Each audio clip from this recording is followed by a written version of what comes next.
Hello दोस्तों, स्वागत है आपका हमारे यूट्यूब चैनल मैजिक मास्टर जी में। दोस्तों, आज जो हमारी ये वीडियो है और जो हमारी नई सीरीज़ अब चालू हो रही है आज से, वो है हमारे मेंसुरेशन के सूत्र। और मैं इसमें आपको एक एक आकृति बना करके बहुत अच्छी तरीके से फॉर्मूले समझाऊंगा, क्योंकि फॉर्मूले बच्चों को याद नहीं होते।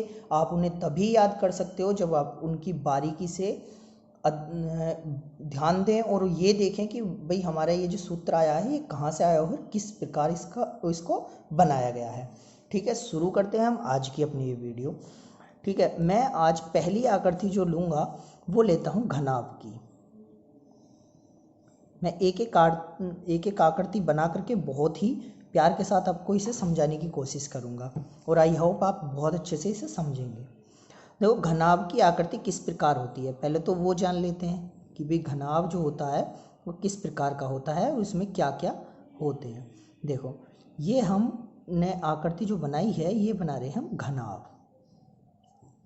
भी मेरे पास स्केल नहीं है, आप प्यारे से साफ साफ बना लेना। ठीक है, मैं फिर काफ़ी टाइम लग जाता है वीडियो बनाने में, इसलिए मैंने ये आपको एक आकृति बना दी।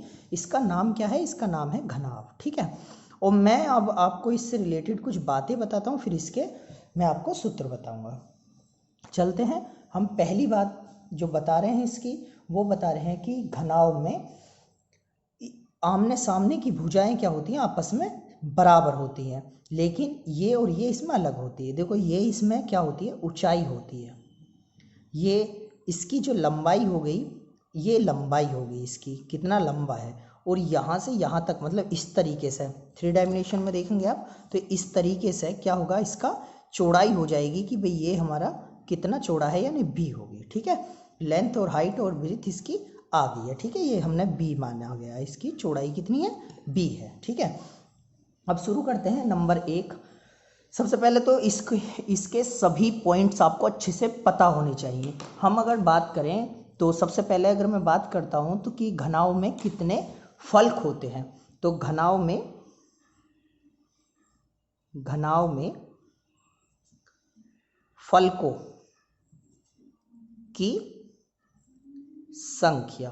अब घनाभ में फलकों की संख्या कितनी होगी, तो घनाभ में फलकों की संख्या 6 होती है दोस्तों। अब 6 कैसे होती है और कौन कौन सी होती है ये आप देख लो। फलक कहते हैं, माचिस ली है तो उसकी ऊपर वाली परत ये वाली, फिर ये 2 3 4 और फिर साइड वाली, इधर वाली और उधर वाली, कितनी होगी, टोटल होगी 6। तो इन्हें कहते हैं फलकों की संख्या, पहली। और दूसरा हमारा जो आता है, दूसरा आता है कोर। तो इसमें कोरों की संख्या, जितनी भी बात मैं बताऊंगा सब घनाभ से रिलेटेड है, तो आप अच्छे से लिखेंगे घनाभ में फलकों की संख्या और कोरों की संख्या। अब कोरों की संख्या जो होती है वो कोरों की संख्या होती है 12। जी हाँ दोस्तों, 12। अब वो कैसे होती है 12, कौन कौन से आते हैं जरा देखेंगे। 1 2 3 4, 4 8 9 10 11 12। जी हाँ, ये जो होती है ये जो आपकी क्या है, जो लाइन है, जैसे यहाँ से यहाँ तक 1, यानी इनकी भुजाएं। ठीक है, वो क्या होगी, कोरों की संख्या होगी। फिर इसमें आती है तीसरा पॉइंट जो आता है इसमें, वो आता है शीर्षों की संख्या। किसकी, शीर्षों की संख्या कि इसमें कितने शीर्ष होते हैं, तो शीर्षों की संख्या वो होती है 8। अब आप फिर पूछोगे कौन कौन से, तो ये होते हैं कोने, 1 2 3 4 5 6 7 और 8। ठीक है, आप एक माचिस को ले लेना, उसके ये आप एक बार बहुत अच्छी तरह से देख लेना तो आपको समझ आ जाएगा क्या घनाभ है। और इसका चित्र मैंने आपको दिखा दिया है, माचिस की डिब्बी की तरह होता है और इसमें फलकों की संख्या 6, कोरों की 12 और शीर्षों की 8 होती है। चलते हैं अब हम इसके सूत्रों की ओर। इसमें सूत्र, अगर हाँ इसमें विकर्णों की संख्या पूछ ले तो वैसे तो आपको पता ही होगा विकर्णों की संख्या कितनी होगी और विकर्ण किसे कहते हैं। तो विकर्णों की संख्या होती है 4। कौन कौन से होते हैं, 1 2, इस कोने से और इस कोने से, ये चारों के आगे 4 विकर्ण होते हैं। ठीक है, अब हम आगे जो चलते हैं तो इसके क्षेत्रफल के कुछ सूत्र ले लेते हैं कि क्या क्या होता है। सबसे पहले तो मैं आपको बता दूं कि अगर कोई आपसे घनाभ का विकर्ण निकलवाए, क्या पूछे कि जो इसकी 5, ये तो अब इससे रिलेटेड कुछ बातें थी। अब अगर मैं कहूं कि घनाभ का विकर्ण, घनाभ का विकर्ण क्या होगा, तो इसे विकर्ण निकालने का फॉर्मूला सीधा सीधा सा है अंडरूट, और सारा अंडरूट इसके ऊपर होगा। क्या होगा देखेंगे जरा जी। हमारा 5वां जो फॉर्मूला है, इसका जो सूत्र है, ये तो 4 इसकी बातें होगी कि क्या क्या है इसमें। अब घनाभ का विकर्ण क्या होता है, तो अंडरूट, ये पूरे पे अंडरूट है, क्या होगा, लंबाई का स्क्वायर करेंगे हम, फिर प्लस चौड़ाई का स्क्वायर करेंगे हम, प्लस ऊंचाई का स्क्वायर करेंगे हम। तो ये क्या हो गया हमारा, और ये ब्रैकेट, तो यानी पूरे पे हमारा अंडरूट है। ये इसके विकर्ण का फॉर्मूला है, अगर घनाभ का विकर्ण निकलवाए तो कैसे निकालना है, ठीक है। और विकर्णों की लंबाई बराबर होती है घनाभ में। अब आते हैं हम घनाभ का संपूर्ण पृष्ठ। घनाभ का संपूर्ण पृष्ठ, मैं आपको बता दूं, इसको पृष्ठीय क्षेत्रफल भी बोल देते हैं, तो याद रखना संपूर्ण पृष्ठ या पृष्ठीय क्षेत्रफल। ये क्या होता है, 2 क्या हो जाएगा।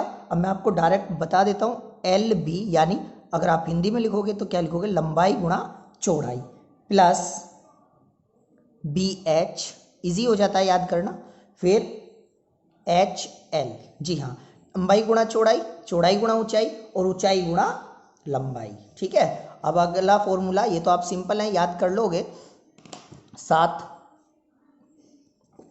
अगर मैं 7वें फॉर्मूले की बात करूं तो मैं आपको इसका एक बहुत ही शानदार एक बात बताना चाहता हूं कि अगर कहीं भी आपको, भाई कमरा कैसा होता है, आयताकार, लेकिन अगर कमरे के चारों दीवारों का क्षेत्रफल पूछे, क्या पूछे, आयताकार कमरे की चारों दीवारों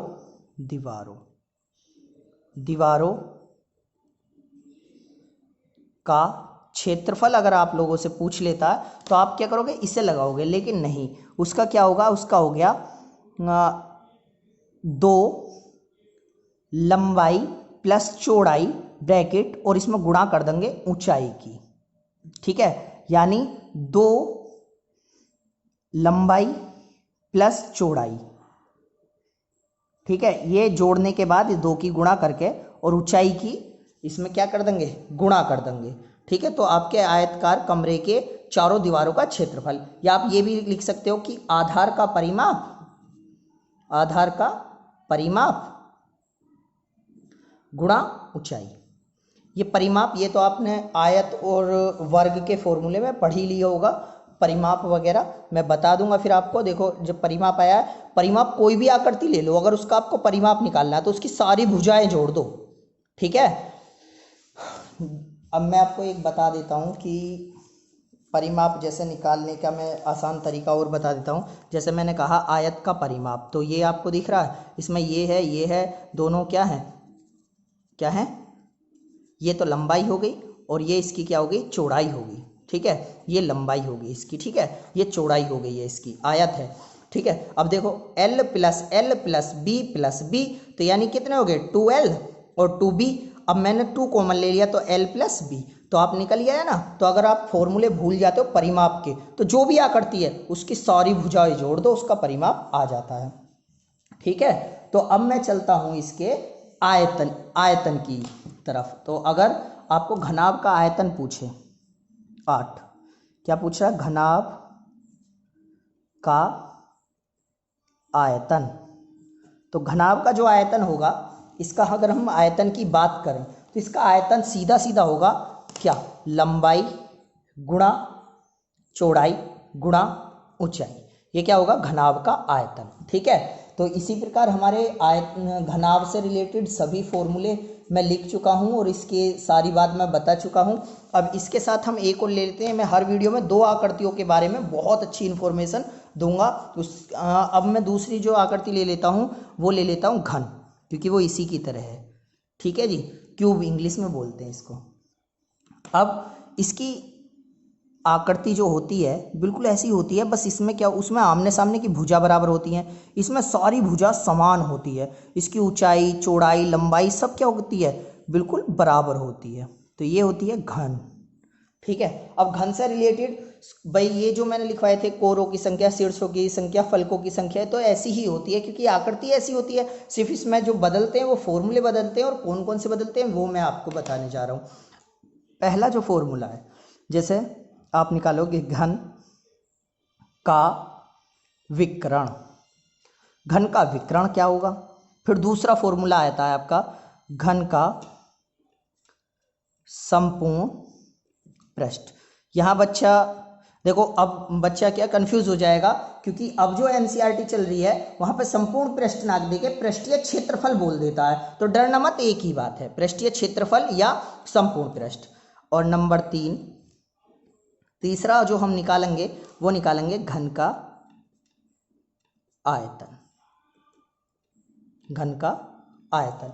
अब घन का आयतन कैसे निकालेंगे, और इसका संपूर्ण पृष्ठ और विकर्ण। विकर्ण का होता है भुजा √3। ठीक है, अगर आपने इसकी भुजा a मानी हुई है, यानी a भुजा है, कुछ भी मान लो, तो ये हो जाएगा a√3। ठीक, अब संपूर्ण पृष्ठ होगा 6 गुणे भुजा स्क्वायर। अब वही, अगर आपने इसको a माना है तो ये हो जाएगा 6a²। ठीक है, अब आयतन, घन का आयतन क्या हो जाएगा, भुजा की पावर 3, क्योंकि आपको पता है ना, लंबाई गुणा ऊंचाई गुणा चौड़ाई इसकी बराबर है, इसलिए a गुणा a यानी तीनों भुजा, यानी लिख सकते हैं a की 3। तो ये आपके घन भी कंप्लीट हो गया। ठीक है, अब हम जो चलेंगे अगले सूत्र और अगली आकृति, अब मैं बताऊंगा आपको बेलन के बारे में। ठीक है, अगली वीडियो में हम बात करेंगे बेलन का। धन्यवाद, आप एक नोट्स बना लेना, अच्छी तरह से इसे लिख लेना। थैंक यू वीडियो देखने के लिए, और अच्छे से पढ़ाई करो। Best of luck.